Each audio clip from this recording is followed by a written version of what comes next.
청담 글로벌 2025년 1분기 실적을 스루풋 회계로 분석한 내용을 소개하도록 하겠습니다. 매출은 27.1% 감소했는데 영업이익은 반대로 830%나 크게 증가했습니다. 상품 회전율은 3.4회전으로 산출되고 PBR은 1.83 상태입니다. 분석 결과 재고자산 매출원가 결산자료 오류, 분식회계 개연성, 의구심 및 개연성이 있습니다. 먼저 원가회계 손익으로서 매출이 304억 원 달성했는데 전년 동기보다 27.1%가 감소했습니다. 반대로 가공비 배부 재고자산은 16.4%, 상품인데 그냥 형식적으로 써져 있는 걸 그대로 제가 가져왔네요. 매출 원가가 그런데 33.9%로 크게 내려가지고 매출 총이익 증가했고 판매 관리비도 21% 증가했습니다만은 그 결과는 영업이익 17억 2,500만 원으로 전년보다 원가회계는 75.7%가 증가한 것으로 그렇게 결산을 했습니다. 그래서 이런 생각을 해보게 되는 거죠. 매출이 감소함에도 매출 이익이 증가한 원인은 무엇인가? 매출 원가 산식에 의하면 가공비 배부 재고자산의 증가는 매출 원가를 감소시켜 매출이익이 더 나오도록 만듭니다. 원가 회계 자체가 사실 어떻게 보면 분식회계 유발자라고 해도 과언은 아니라고 저는 생각을 합니다. 그 외 원인은 스루풋 손익 분석으로 또 추가할 수도 있겠습니다. 그래서 스루풋 회계로 분석한 결과를 말씀드리면은 매출에 비례하는 매출 재료비는 240억 원으로서 6.4%가 증가했습니다. 매출은 감소가 됐는데 매출 재료비는 상승했다. 그 갭이 플러스 33.5%로 상품 매입 가격이 크게 상승했다라고 볼 수 있겠습니다. 그런데 운영 경비에서 보면은 가공비가 94.9%나 크게 내려갔어요. 일반적으로 상품에는 가공비가 배부되지 않는데 2024년도에는 157억 원이나 그 가공비가 있는 것으로 돼 있어서 이런 일이 일어날 수 있느냐. 그런데 뭐 계속 의문을 해가면서 진행을 했습니다만은 결과적으로 그 2024년도 자료에 에러가 결국은 발견이 됩니다. 그거는 다음 장에 다시 말씀드리고 TOE 생산성은 1.36으로서 그 0.35포인트가 오른 것으로 산출됩니다만은 1분기께 수치들의 의미가 일부 부정확한 것들이 있어가지고요. 확신하기가 좀 어렵겠습니다. 어쨌든 그 원가회계 영업이익보다 3,100만 원이 적게 나온 수치는 되겠습니다. 1분기에.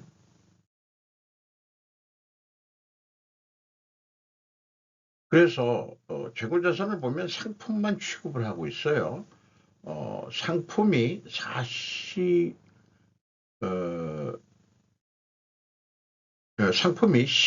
1,300만 원이 증가했습니다. 2024년도에는 20억 원이 증가했고요. 재고자산 주석공시는 재고 흐름 양식으로 해야 할 충분한 이유가 있다.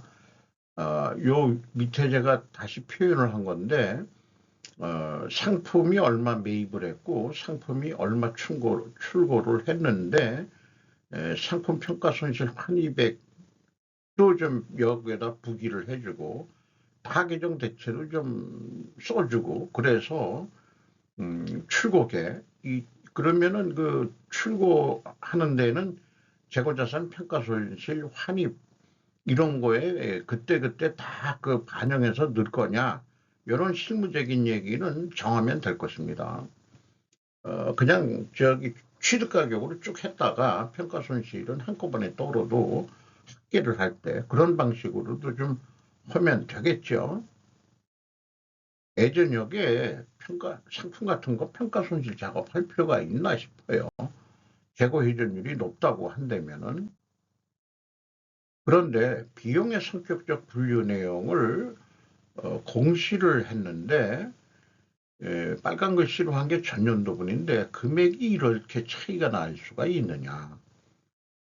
그걸 의문시 해봤어요. 이 2024년도 1분기 께 잘못된 게 아닐까. 잘못 착오로 주석 공시를 올린 거 아닐까. 그래서 2024년도 전체 사업보고서 비용의 성격적 분류 내용을 봤더니 그 금액이에요. 그러니까 이게 2024년도 1분기에 올린 게 전년도 전체 거를 갖다 붙였습니다.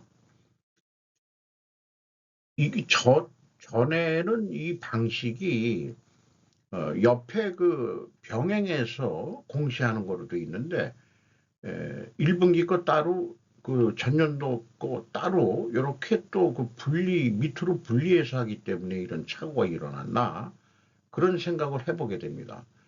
근데 이 착오 때문에 비교 검증의 의미가 없는 거고요. 또 하나 문제는 1분기에 그 비성분을 나온 금액이 286억 9,800만 원인데 그 손익계산서에 그 나온 그 금액을 더해 보면은 294억 8,600만 원으로 7억 8,800만 원 차이가 있습니다. 그러니까 그 매출 원가 더하기 판매 관리비가 비용 성격의 그 합계액인데 요거는 맞아요. 그런데 이 MC하고 그 운영 경비를 더한 게 왜 틀릴까? 그래서 추적을 해봤더니 앞에 재고 자산이 10억이 상품이 증가했죠. 증가했으면은 작년도에도 그 재고가 그 증가했어요. 그러면은 작년도에는 마이너스로 표기가 되는데 이게 마이너스로 표기가 돼야 되는데 플러스로 잘못 오류를 낸 겁니다. 의도적인지 의도적이 아닌지 모르겠습니다만은 결과는 어떻게 되냐 그러면은 상품 매출 원가를 올려버리는 형국이 되는 거죠. 그 10억에 따버리니까 20억의 매출 원가를 올리게 되니까 거꾸로 뭐라 그럴까요? 영업이익이 적게 나오게 되어 있는 거 아니냐. 이런 거가 되겠죠. 그게 의도적인 건지 비의도성인지 모르지만은 이렇게 작년도 것도 오류를 냈다고 한다면은 착오가 일어났다면은 이게 회계에 대해서 잘 모르는 사람이 새로 담당한 거 아닌가. 이렇게 뭐 좀 좋게 표현도 해볼 수 있겠습니다만은 어, 양 분기가 다 그냥 뭔가 문제가 있으니까 요거 찾아내는데 또 좀 시간이 걸리긴 했어요. 뭐 오래 분석을 하다 보니까 그냥 눈에 나름대로는 쉽게 뜹니다만은 내가 잘못 분석하는 게 아닐까 그런 거를 먼저 제가 걱정을 하면서 혹시 그 기업한테 나쁜 이미지가 가면은 안 되니까 그런 생각도 해가면서 재확인을 했는데 지금 말씀드린 대로 이런 오류 내지 착오가 발견이 된 것입니다. 그래서 올해 것만 얘기하면은 재고자산의 변동 요게 잘못된 거예요. 그리고 상품의 매입액 그래서 AB를 더하면은 매출원가 재료비 이게 잘못됐다는 얘기죠. 이게 마이너스로 돼야 되는데 플러스가 됐으니까. 그래서 이렇게 차이가 나게 되는 거죠. 이 MC 더하기 5위는 294억 8,600만 원인데 매출 원가하고 판매 관리비 더하면 286억 9,800만 원이다. 어쨌든 상품에는 가공비가 원칙적으로 배부되지 않는데 운영 경비에서 그 판매 관리비를 빼면은 7억 9,900만 원 또 차이가 있어요. 이게 가공비 쪽으로 있다 이게요. 그리고 또한 가공비가 이렇게 차이가 날 리가 또 없으니까 이것도 여기에서도 이상하다는 느낌이 들어왔었던 거고, 어쨌든 뭐 그 판매 가격이 이거에 의해서 상품 매입 가격이 상승했다고 2차 출연, 어, 이건 뭐 비교기간 오류기 때문에 의미가 좀 없지 않느냐. 그리고 이제 기억에서 니은 요게 딱 일치해야 되는 거거든요. 그러니까 7억 8,800만 원이 그 갭이 있습니다. 또 하나 가공비의 문제도 동일한 금액이 이상하게 연결이 돼 있어요. 그래서 일단 회사가 제시한 거대로 하면은 갭이 20억 2,700만 원으로 늘어나 버립니다. 그리고 비성분 합계액 오류역을 아니 그것을 빼주더라도 12억 3,800만 원 오류가 있는 것입니다. 여기서 비성분 재고자산 변동액 오류로 총 제조비용을 추출함에 있어 의도적 오류, 즉 분식회계 의도 의구심을 발동시킬 수 있는 거 아니냐. 그러니까 오해를 사게 만들었다. 어차피 잘못 공시했으면은 이게 수정 공시가 일어나야 될 겁니다. 그러면 성과가 다르게 보고가 되게 되고 그렇게 되면 주가에도 영향을 미칠 수 있는 거고요. 그렇게 생각이 됩니다. 그래서 합리적인 재고자산의 변동보험이 1, 2, 3 이런 정도가 있는데 여기 아무것도에도 해당이 안 된다. 또 이렇게도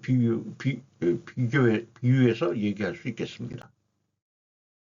그래서 뭐 총 제조 비용이라고 표현했는데 총 상품 비용이라고 얘기해도 되겠죠. 동일한 금액이 차이가 아까 12억 3,800만 원 차이가 나게 만든 거, 그거 이 전년도 거는 이게 의미가 없어졌죠. 연간이 되다 버리니까 현금이야 일반적으로 맞게 하죠. 맞게. 그래서 검증 방법이 이 영업이익과의 차이, 이것도 이게 사실은 연간일지는 모르겠습니다. 2024년도 1분기는 그 검증하는 방법이 있어요. 그런데 이 세 번째에도 요게 3,100만 원이 나와야 되는데 7억 5,700만 원 차이가 납니다.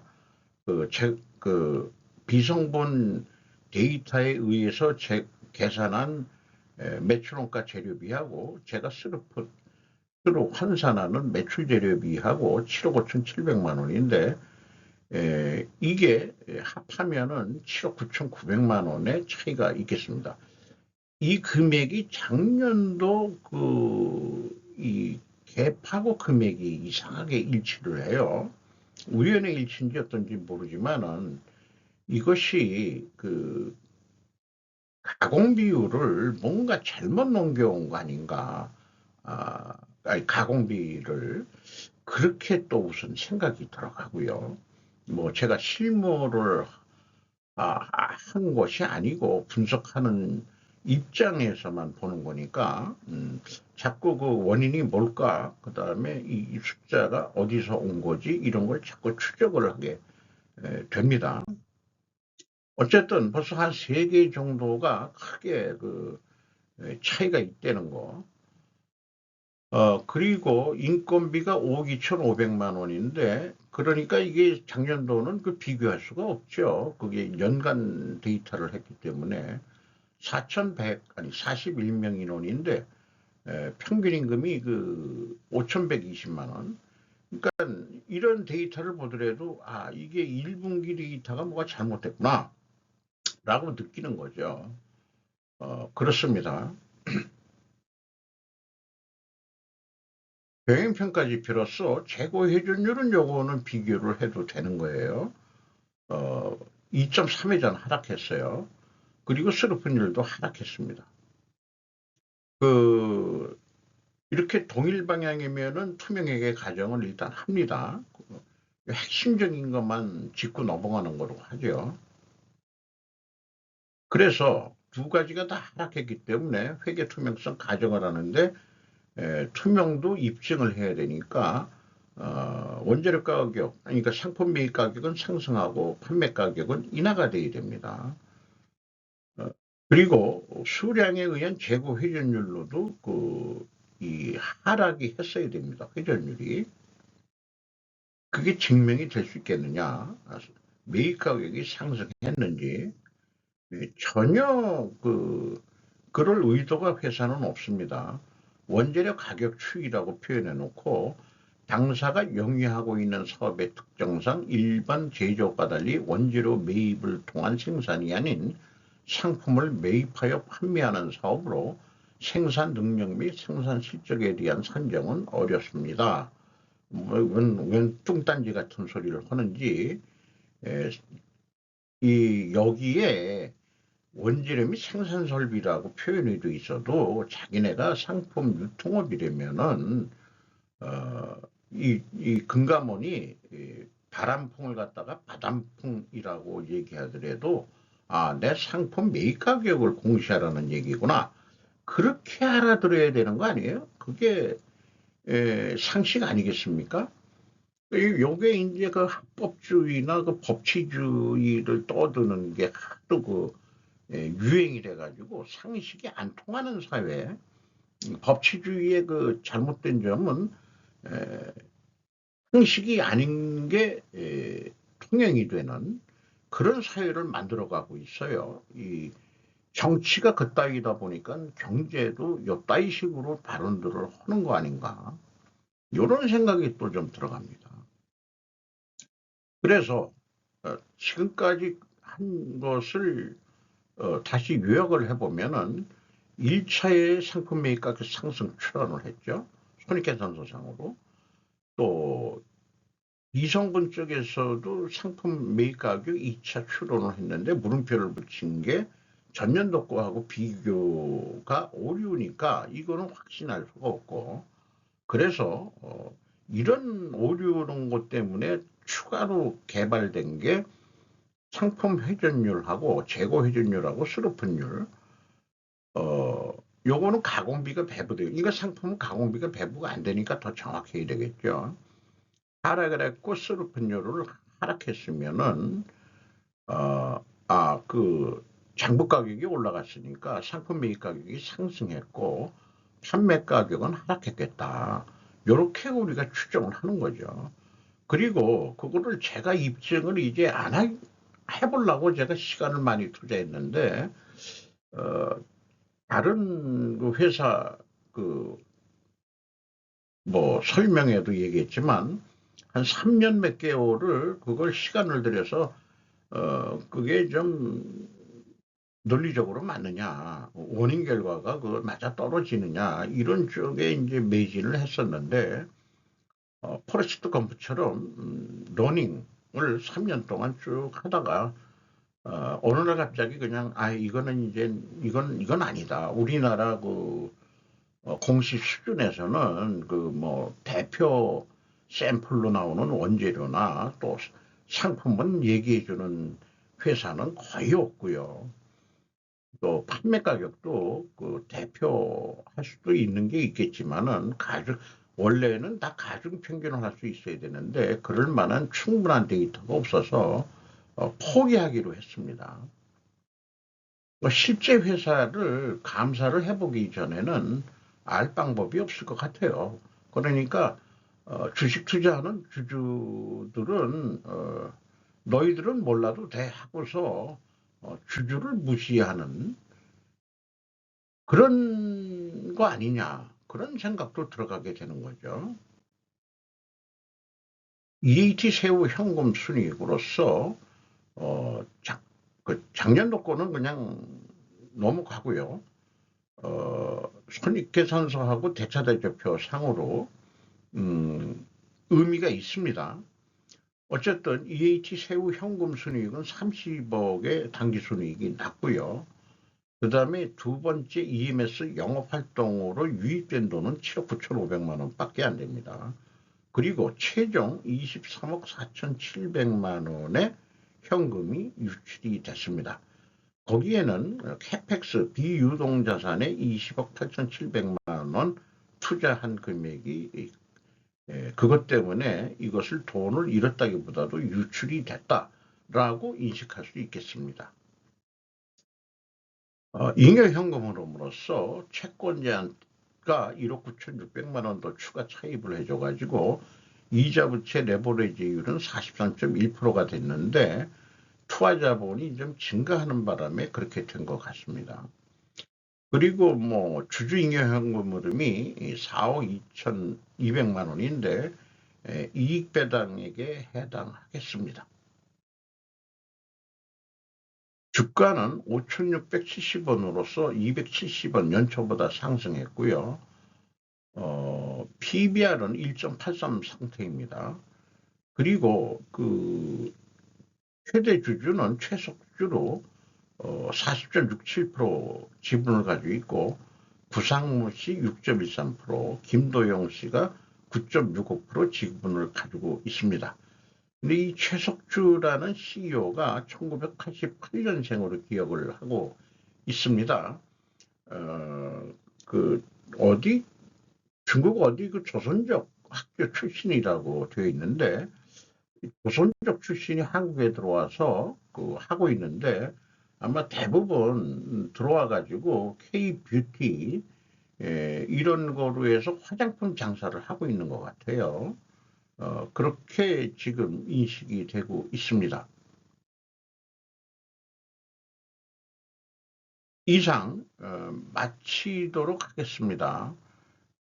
마지막 장, 이 원가 회계에서 스루프 회계로의 인식 전환을 또 현실법으로서 원가 회계를 벌일 수가 없다면은 회사 내부 의사 결정령이라도 스루프 회계로 의사 결정을 해야 기업이 오늘도 내일도 이 성장하는데 도움이 되는 회계라는 것을 말씀드리면서 마치도록 하겠습니다.